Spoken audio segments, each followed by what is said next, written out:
আসসালামু আলাইকুম। আশা করি সবাই ভালো আছেন। আল্লাহর অসীম রহমতে সবাই সুস্থ সবল এবং নিরাপদে আছেন। আমাদের চ্যানেলটি নতুন, আপনারা অবশ্যই চ্যানেলটিকে লাইক, শেয়ার, সাবস্ক্রাইব করবেন এবং সর্বোপরি আমাদের সঙ্গে থাকবেন। আর কোনো কাহিনীতে ভুল ত্রুটি হলে অবশ্যই ক্ষমা সুন্দর দৃষ্টিতে আপনারা দেখবেন, এটা আমরা আশা করি। কারণ আমরা কোনো প্রফেশনাল আরজে না, আমরা নর্মাল মানুষ। কাহিনী কিছু সংগ্রহ করা, কিছু নিজেদের জানা, নিজেদের ফ্যামিলির সাথে হওয়া, এই কাহিনীগুলোই আমরা বলার চেষ্টা করছি। আশা করি আপনাদের ভালো লাগছে। যাই হোক, এখন আমি গল্পে চলে যাই। তো কাহিনীটি হলো সিলেটের চা বাগানের কাহিনী। এটি আমার সিলেটি বন্ধু তার থেকে জোগাড় করা। তারা আগের এপিসোডে আপনারা তারটা শুনেছেন। তার নাম হচ্ছে আবিদ। তো কাহিনীটি এরকম ছিল, হাজব্যান্ড ওয়াইফ আর তার একটা ছেলে ছিল। তো তারা দুইজনই আপনার চা বাগানে চাকরি করত। তো হঠাৎ করেই লোকটি অসুস্থ হয়ে যায়। এমন অসুস্থ হয় সে একদম বিছানায় পড়ে যায়। সে উঠে কাজ করার মতো অবস্থা তার নাই। তো যাই হোক, মহিলাটা কাজ করে সন্ধ্যায় বাসায় আসে, খাওয়া দাওয়া করে ঘুমিয়ে যায়। তো যখন সে বাসায় থাকে না, তখন তার একটু দূরে একজন চাচি থাকতো। সে এসে তার হাজব্যান্ডের দেখাশোনা করত। তো তার ঘরটা আবার একটু উপরে হওয়াতে মানুষজনের কম আসতো। তার ঘরটা একটা টিলার উপরে ছিল। তো ওখান থেকে সবচেয়ে কাছে বাসা চাচির। চাচি একা থাকতো, কোনো ছেলে মেয়ে ছিল না। সেই বিধায় চাচি এসে তার হাজব্যান্ডের সেবা যত্ন একটু করতো যতক্ষণ উনি না থাকতো বাসায়, কারণ কাজ করতে হবে। সন্ধ্যায় আসলে পরে চাচি চলে যেত। এইভাবে দিন কাটতেছে ভালোই। হঠাৎ এক রাতে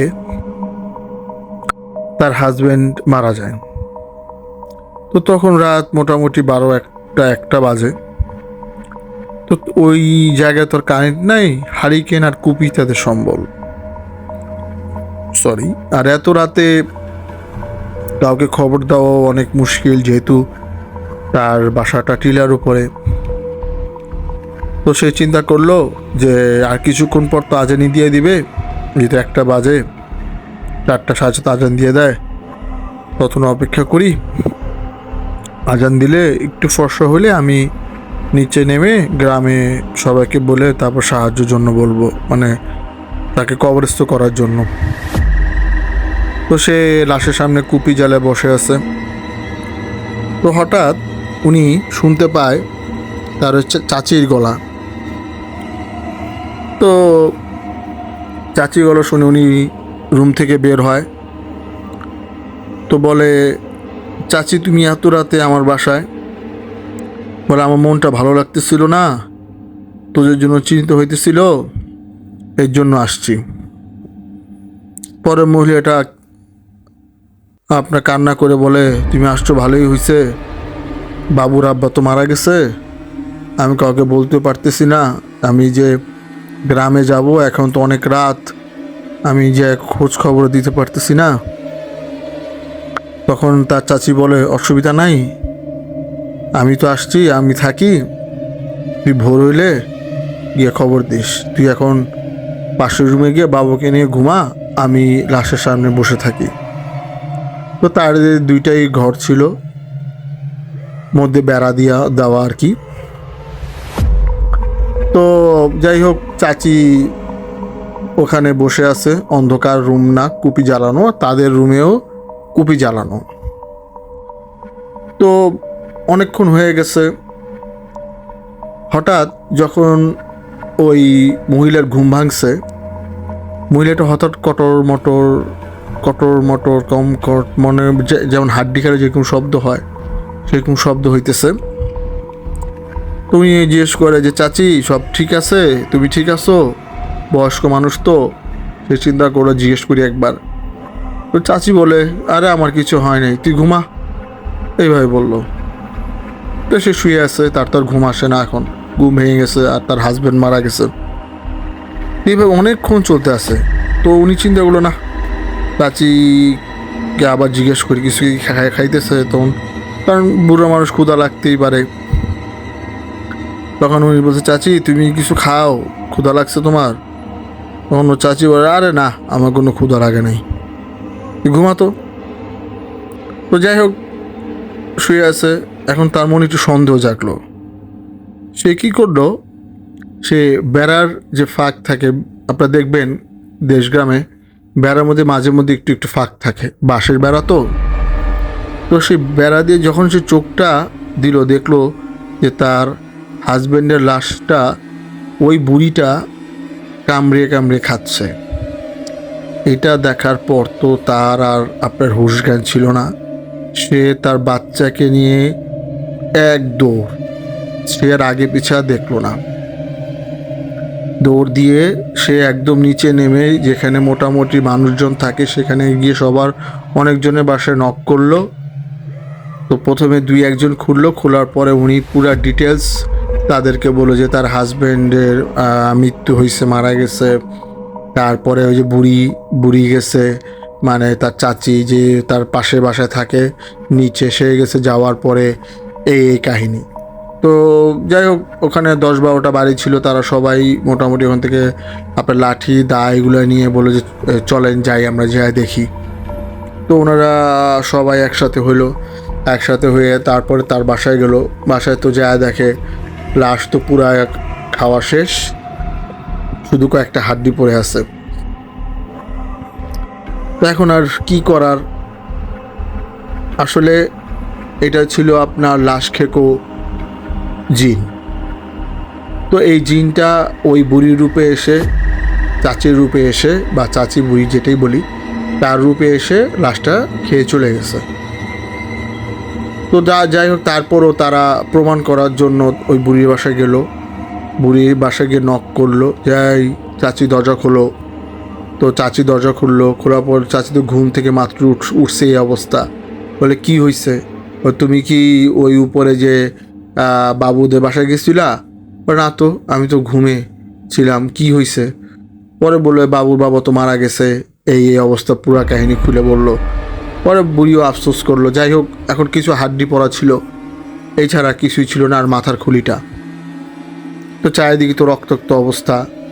তো যাই হোক, যখন ফর্সা হইল, আরও মানুষজন আসলো, তারপর সেই হাড্ডিগুলা নিয়েই তারা আপনার জানাজা দিল, জানাজা দিয়ে তারপরে কবরস্থ করলো। তো এই একটা কাহিনী ছিল আমার আপনার লাশ খেকো জিনকে নিয়ে। এখন আমি আপনাদের সেকেন্ড যে ঘটনা, সেটাও মানুষ আপনার লাশ খেকো জিন নিয়ে। তো ঘটনাটা আমার সংগ্রহ করা, তার নামটা অবশ্য উনি বলতে মানা করছে। ভাইটা অ্যাম্বুলেন্স চালায়।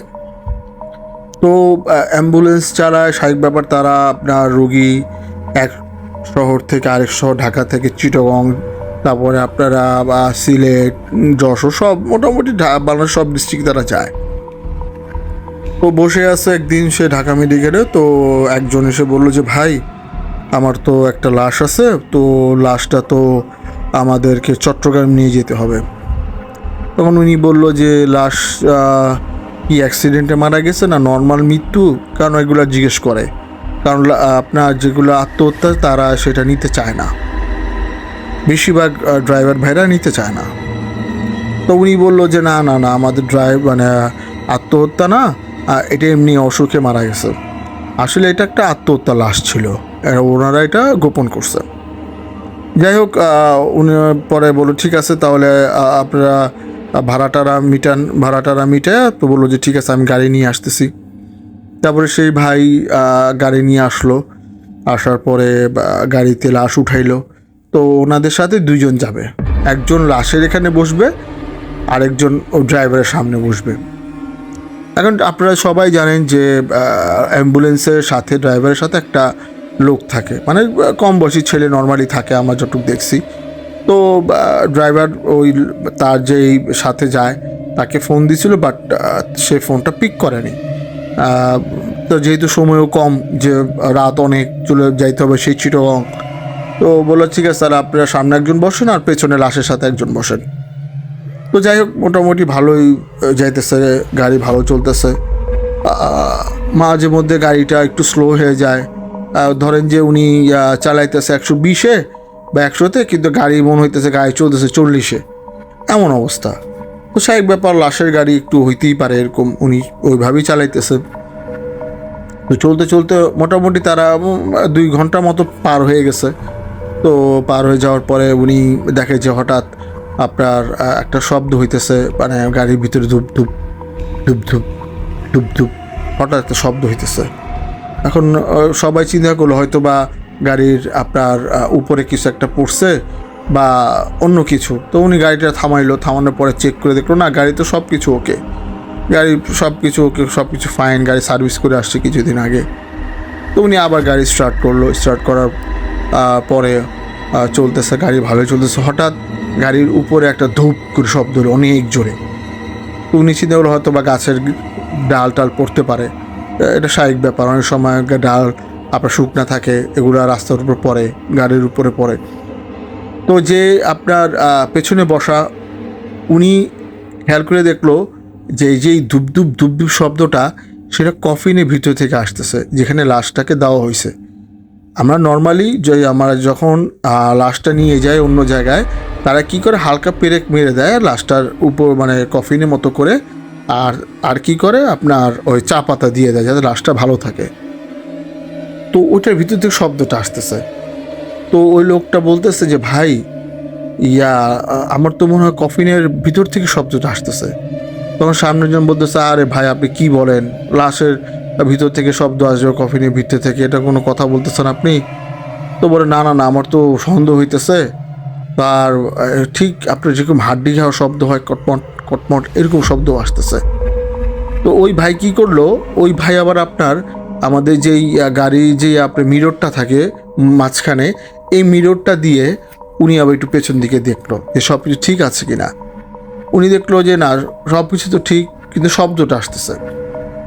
তো যাই হোক, এই শব্দটা আস্তে আস্তে বাড়তে থাকলো বাড়তে থাকলো বাড়তে থাকলো। হঠাৎ ওই লোকটা পেছনে যে ছিল, হঠাৎ উনি চিৎকার দিয়ে উঠলো।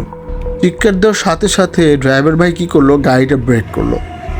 যেই ড্রাইভার ভাই গাড়িটা ব্রেক করে আপনার মধ্যে গ্লাসে তাকায় দেখে কফিনের দরজাটা খুলে, মানে কফিনের যে উপরের পার্টটা সেটা খুলে গেছে এবং লাশটা উঠে বসে পড়ছে। এটা দেখার পর তো ওই তার সাথে যেই দুজন ছিল সামনে আর পেছনে, উনি তো দুজনই আপনার গাড়ি থেকে নেমে দৌড় দিছে। ড্রাইভার সাহেবও আপনার গাড়ি থেকে নেমে দৌড় দেওয়ার পরে তারা কিছু দূর যাওয়ার পরে একটা দোকান পেয়েছে, ধরেন যে 5 মিনিট দৌড়ানোর পর একটা দোকান। ওই দোকানে যেহেতু হাইওয়ে রোড, ওই দোকান সারাতি খোলা থাকে, আপনার দেখবেন হাইওয়ে রোডে এগুলো খোলা থাকেই। তো যাওয়ার পর ওখানে মোটামুটি 3-4 জন মানুষ ছিল। পরে ওনারা যায় মানুষদেরকে যারা ছিল ওখানে বসা, তো তাদেরকে গিয়ে বললো যে ভাই ভাই আমাদের তো এরকম এরকম প্রবলেম হয়েছে, তো আমাদেরকে বাঁচান।